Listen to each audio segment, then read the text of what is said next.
बिस्मिल्लाहिर्रहमानिर्रहीम अस्सलाम वालेकुम। आप हमारा यूट्यूब चैनल देख रहे हैं। Welcome to my YouTube channel. Election officer BS17 के पेपर की प्रिपरेशन हम कर रहे थे। पार्ट 1 हमारा हो गया था कॉन्स्टिट्यूशन ऑफ पाकिस्तान 1973 का। आज पार्ट 2 है। पार्ट 2 आज इंशाल्लाह कंप्लीट हो जाएगा। यूँ आपका जो इलेक्शन ऑफिसर के वाले से जितना भी आपका सिलेबस था कॉन्स्टिट्यूशन ऑफ पाकिस्तान के वाले से वो आपका सारा कंप्लीट हो जाएगा। अगर आप ये 2 पार्ट अच्छे तरीके से याद कर सकते हैं तो मैं इंशाल्लाह ताला यहाँ पे आपको गारंटी कर सकता हूँ कि इससे बाहर आपको कोई क्वेश्चन नहीं आएगा। क्योंकि आपका पेपर तो पोस्टपोन्ड हो गया है, 11 को पेपर था वो अब नहीं होगा, लेकिन पेपर होना तो है, आज नहीं तो कल हो जाएगा। और इंशाल्लाह ताला जब भी पेपर होगा इंशाल्लाह ताला हमारे बच्चे ही सिलेक्ट होंगे और यहीं से ही पेपर आएगा। इससे बाहर पेपर आपका हरगिज़ नहीं आएगा। तो आपने अच्छे तरीके से पार्ट 1 अगर नहीं देखा तो फिर देख लीजिएगा। आज ही हमारा पार्ट 2 है, ठीक है जी।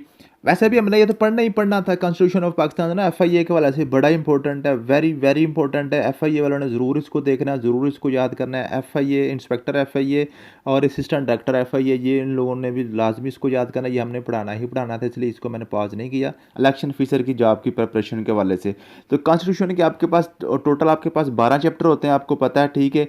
और उन 12 चैप्टर में सिर्फ आपके 3 चैप्टर आपके इस सिलेबस में शामिल हैं, पहला, दूसरा और 8वां। पहला और दूसरा जो मैंने आपको बताया था कि पहला चैप्टर जो उसमें आर्टिकल 1 से लेकर 6 तक हैं। उसके बाद जो चैप्टर नंबर 2 है उसमें 7 से 40 तक आपके आर्टिकल आते हैं, वो आपने पढ़ लिए थे। आज हमने पढ़ना है जिस चैप्टर नंबर आपका 8। चैप्टर नंबर 8 में 213 से लेकर 226 तक, ठीक है। इसमें ये आपके 13 आर्टिकल आते हैं, जस्ट यही आपने पढ़ने हैं आज और आपका इंशाल्लाह ये आपका सिलेबस सारा कवर हो जाएगा। इन 13 जो आपके जो आर्टिकल है, ये तो आपका चैप्टर नंबर 8 है, इसमें आता क्या कुछ है वो जस्ट आपका मैं उर्दू में फटाफट बता देता हूँ। इसमें जो पॉइंट्स हैं, ठीक है, बाकी इनको आप पढ़ लीजिएगा, इंशाल्लाह ताला आपको सारी समझ आ जाएगी। तो ये आर्टिकल मैं आपको सारे के सारे बता देता हूँ, जस्ट 2 या 3 मिनट में आपको सारा कवर हो जाएगा। 2 चीज़ें इसमें, सबसे पहले आपके पास है इलेक्शन कमीशन और इसमें दूसरा इसका जो पार्ट होगा उसमें आपका होगा इलेक्शन, ठीक है जी। ये आपका इलेक्शन कमीशन है, ये आपका इलेक्शन कमीशन है और ये आपका इलेक्शन है, ठीक है जी। इलेक्शन कमीशन और इलेक्शन से क्या मुराद है? इलेक्शन से मुराद है जो आपको पता है, जो आपकी जो है ना वोटिंग वगैरह होती है, जो इंतखाब होता है, ठीक है। इलेक्शन कमीशन क्या है? इलेक्शन कमीशन 5 बंदों का नाम है, 5 बंदों का नाम है इलेक्शन कमीशन। वो कमेटी है जो इलेक्शन करवाती है पाकिस्तान में। ये 5 बंदे कैसे रिक्रूट होते हैं, कैसे भर्ती किए जाते हैं, ये कौन होते हैं, वो इसके बारे में आपके पास 4-5 बातें होगी और 4-5 बातें आपकी इलेक्शन के वाले से हैं कि इलेक्शन कैसे कैसे कंडक्ट किया जाता है, कौन कौन बंदा इलेक्शन में हिस्सा ले सकता है और किस आर्टिकल के तहत हिस्सा लेता है, कैसे कैसे इसके रूल होते हैं, वही आपने सिर्फ पढ़ने हैं। जो सबसे पहले इलेक्शन कमीशन की बात कर लेते हैं। तो सबसे पहले जो इलेक्शन कमीशन में 5 बंदे होते हैं, हर सूबे से एक एक होता है, एक एक हर सूबे से होगा, ठीक है जी।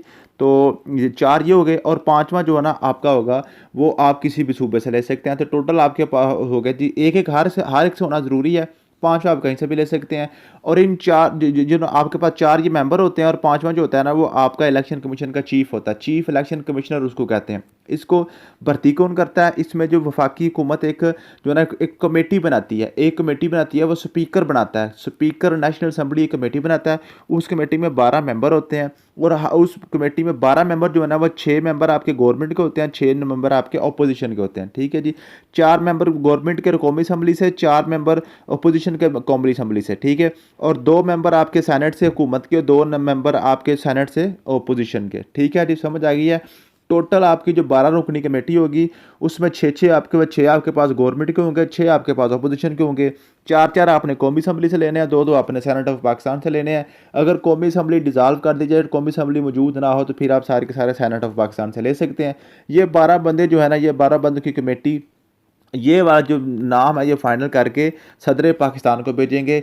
सदर पाकिस्तान फाइनल मंजूरी देकर वो बंदे को जो है ना इलेक्शन कमीशन का मेंबर मुंतखब कर लेगा। हर एक जो इलेक्शन कमीशन का मेंबर है वो 5 साल के लिए मुंतखब होता है। चीफ इलेक्शन कमिश्नर भी 5 साल के लिए मुंतखब होता है, मेंबर भी 5 साल के लिए मुंतखब होता है और हर 2.5 साल के बाद आधे मेंबर मुंतखब किए जाते हैं। मीन्स के 2 अभी मुंतखब होंगे, 2 2.5 साल बाद मुंतखब होंगे, फिर 2.5 साल के बाद जो पहले वाले 2 चुके होंगे, आपको पता है उनकी 5 साल मुकम्मल हो चुके होंगे।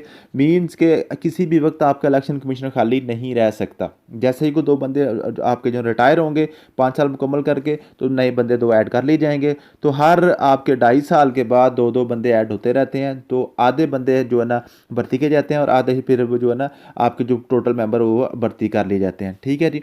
समझ लगी? चीफ इलेक्शन कमिश्नर जो होता है ना इसकी तैनाती भी इसी तरह से होती है और ये सुप्रीम कोर्ट के जज के मुताबिक इसकी जो है ना उसके इसके बराबर इसकी जो है ना सारी लवाजमात होते हैं, सारी इसकी अथॉरिटी होती है।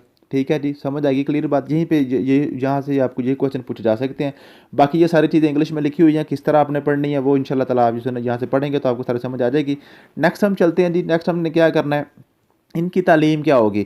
सबसे पहले जो होता था ना जो ना कॉन्स्टिट्यूशन ऑफ पाकिस्तान में 22वीं तरमीम से पहले, 22वीं तरमीम से पहले ये था कि इस ये जो ना आपका चीफ इलेक्शन कमिश्नर जस्ट आपका हाई कोर्ट का कोई हाई कोर्ट का जो है ना जी रिटायर जज होना चाहिए, रिटायर जस्टिस आपका जो हाई कोर्ट का है वही हो सकता है और कोई नहीं बन सकता। लेकिन 22वीं तरमीम के बाद इसमें ये थोड़ा सा इसको बढ़ा दिया गया है कि आप इसमें कोई भी ब्यूरोक्रेट जो है ना भी 22वें ग्रेड का कोई भी ब्यूरोक्रेट रिटायर इसका चीफ इलेक्शन कमिश्नर अब बन सकता है। ठीक है, उम्र की वाले से बात करते हैं, जो इसके मेंबर होते हैं मेंबर्स की जो उम्र है वो 65 साल है, 65 साल इनकी एज लिमिट होती है। और जो चीफ इलेक्शन कमिश्नर है उसकी उम्र जो है ना 68 ईयर्स होती है। ठीक है, जो उसकी एज लिमिट है ये पूछ लिया जाता है क्वेश्चन पेपर में। ठीक है जी, उसके बाद इनके ऊपर सैंक्शन क्या होती है, इनके ऊपर क्या पाबंदियाँ होती हैं। ये जो आपके पास चीफ इलेक्शन कमिश्नर और जो इलेक्शन कमीशन के मेंबर होते हैं ये जब रिटायर होंगे, रिटायरमेंट के बाद 2 साल तक किसी किस्म का कोई और ओहदा नहीं ले सकते, कोई और गवर्नमेंट का जो है ना ये मेंबर MNA नहीं बन सकते, वजीर नहीं बन सकते, मशीर नहीं बन सकते, किसी किस्म का कोई ओहदा ये नहीं रख सकते 2 साल तक। ठीक है जी, समझ आ गई है। उसके बाद ये आपके पास हो गया जी, ये आपका इलेक्शन कमीशन हो गया।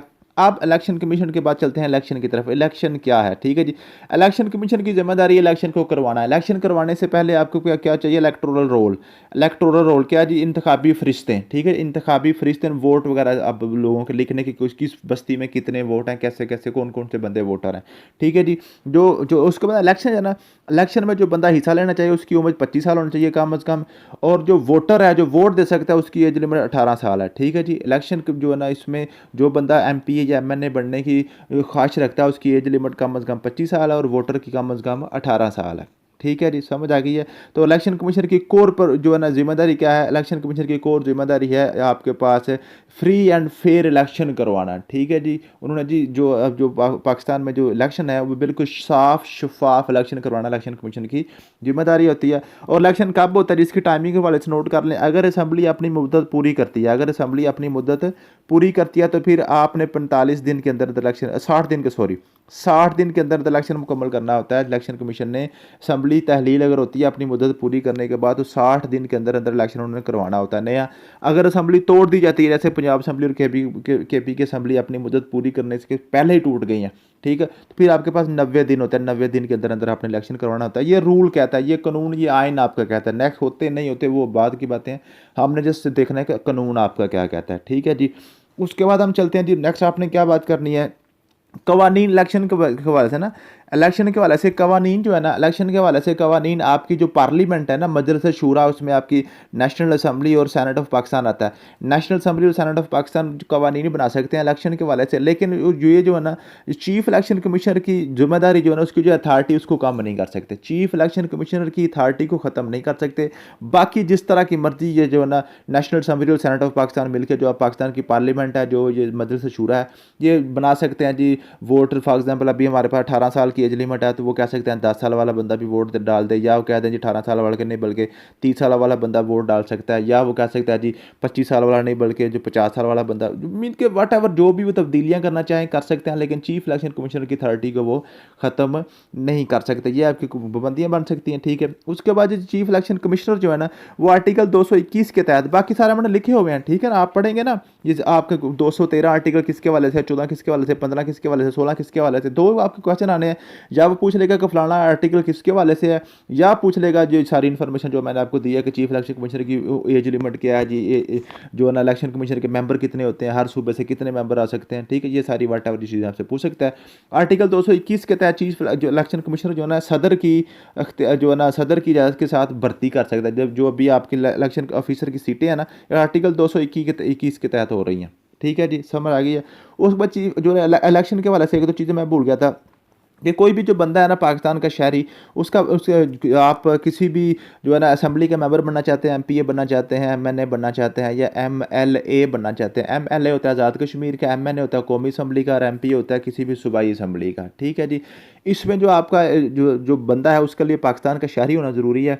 दूसरे नंबर पर जो है ना वो एट ए टाइम किसी एक असम्बली का ही मेंबर हो सकता है। एट ए टाइम सिर्फ किसी एक ही असम्बली का मेंबर हो सकता है, दो से ज़्यादा एक से ज़्यादा असम्बली का मेंबर नहीं हो सकता। और हर असम्बली में सिर्फ एक ही सीट पे, ऐसे नहीं है कि वो 2-3 सीटों पर मैंने जीते, जैसे इमरान खान साहब 8 सीटों पर जीत गए थे, तो वो एक वक्त में सिर्फ एक सीट रख सकते हैं, बाकी सारी की सारी सीटें उनको छोड़ना पड़ती हैं। ठीक है जी, समझ आ गई है। ये आपकी ना इलेक्शन कमीशन के हवाले से थी कि, और उसके जो है ना मेंबर की के हवाले से चीज़ें थी। और इसके अलावा एक और बड़ा इंपॉर्टेंट क्वेश्चन पूछा जाता है कि पाकिस्तान में इलेक्शन किस तरह होता है। पाकिस्तान में इलेक्शन सीक्रेट बैलेट से होता है, सीक्रेट बैलेट से। ठीक है, सीक्रेट बैलेट पेपर जो होता है ना, खुफिया रायशुमारी से इलेक्शन होता है। सिर्फ जो है ना चीफ मिनिस्टर यानी कि वज़ीर आला और प्राइम मिनिस्टर, जो वज़ीर आज़म पाकिस्तान, चीफ मिनिस्टर सीएम और प्राइम मिनिस्टर पीएम, इन दोनों के इलेक्शन जो है ना ये आपके ओपन बैलेट से होते हैं। ओपन बैलेट से, इसके सीक्रेट नहीं होता, ये ओपन बैलेट से होते हैं। ठीक है जी, ये ओपन होते हैं, जो हैंड रेज करवा लेते हैं, या वैसे उनको पूछ लेते हैं कौन कौन इसको वोट देना चाहता है, कौन कौन इसको वोट नहीं देना चाहता। बाकी सारे के सारे इलेक्शन आपके जो है ना सीक्रेट बैलेट से होते हैं। और सीएम और पीएम का इलेक्शन जो है ना वो आपका जो है ना ओपन बैलेट के जरिए